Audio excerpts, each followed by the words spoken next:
In the tumultuous tapestry of the 17th century, a time when the mighty seas roared under the command of an Indian king, the world bore witness to a tale that transcended the boundaries of fantasy and reality. This was the era of Shivaji Maharaj, the great warrior king who dared to challenge the mighty European powers, not on the familiar terrain of land, but on the vast, unpredictable oceans. This is the story of India's first naval force, a force so formidable, it left the Europeans trembling in their boots. Born in the heart of the Sahyadri Mountains, Shivaji was a child of destiny, a spark that would ignite the flames of rebellion against the oppressive Mughal Empire. As he grew, so did his ambition, fueled by the injustices he witnessed and the dreams of a free India that danced in his heart. He was a man of action, a strategist par excellence, and a leader who inspired loyalty and devotion in his followers.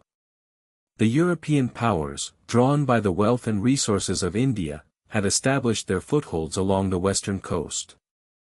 They were formidable adversaries, their ships cutting through the waves like razor-sharp swords, their cannons roaring like dragons breathing fire. But Shivaji was not one to be intimidated. He saw the potential in the vast, unexplored oceans, and he saw the opportunity to challenge the Europeans on their own turf. In the year 1652, Shivaji established the first Maratha naval force, a force that would become the backbone of his empire. He recruited skilled sailors, shipbuilders, and navigators from the local communities, and he trained them rigorously, instilling in them the spirit of Maratha valor and the fire of rebellion. The ships they built were not just vessels of war, but symbols of freedom, of the Marathas' defiance against the oppressive forces that sought to control their land and their lives. The first battle at sea was a testament to Shivaji's strategic brilliance. The Portuguese, who controlled the strategic port of Bassein, were taken by surprise when a fleet of Maratha ships appeared on the horizon. The battle was fierce, the ships rocking with the force of the cannon fire, the air filled with the cries of the wounded and the roars of the victorious. In the end, it was the Maratha ships that emerged victorious, the Portuguese flag lowered in defeat. The victory at Bassein was just the beginning. Shivaji continued to expand his naval force, acquiring more ships and recruiting more sailors. He established a network of naval bases along the western coast, each one a fortress of Maratha might.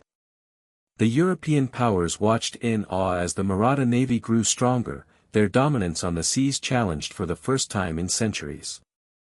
The Maratha navy's greatest test came in the Battle of Bombay in 1664.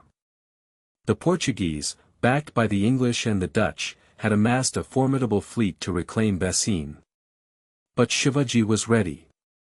He had spent years preparing for this moment, building a fleet that could stand against the combined might of the European powers. The battle was a spectacle of epic proportions. The ships clashed, their cannons roaring, their sails billowing in the wind.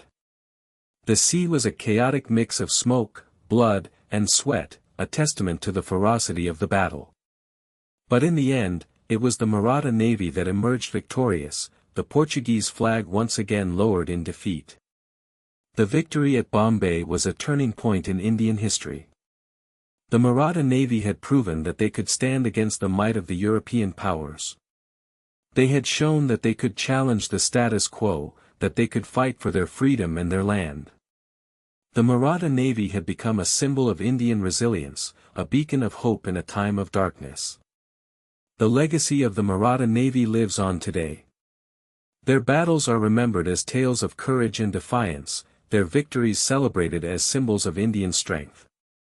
The Maratha navy was not just a naval force, but a symbol of the Indian spirit, a testament to the indomitable will of a people who would not be subdued.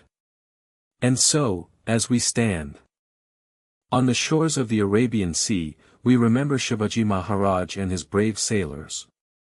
We remember the battles they fought, the victories they won, and the legacy they left behind. We remember the Maratha Navy, India's first naval force, a force that dared to challenge the mighty European powers and left them trembling in their boots.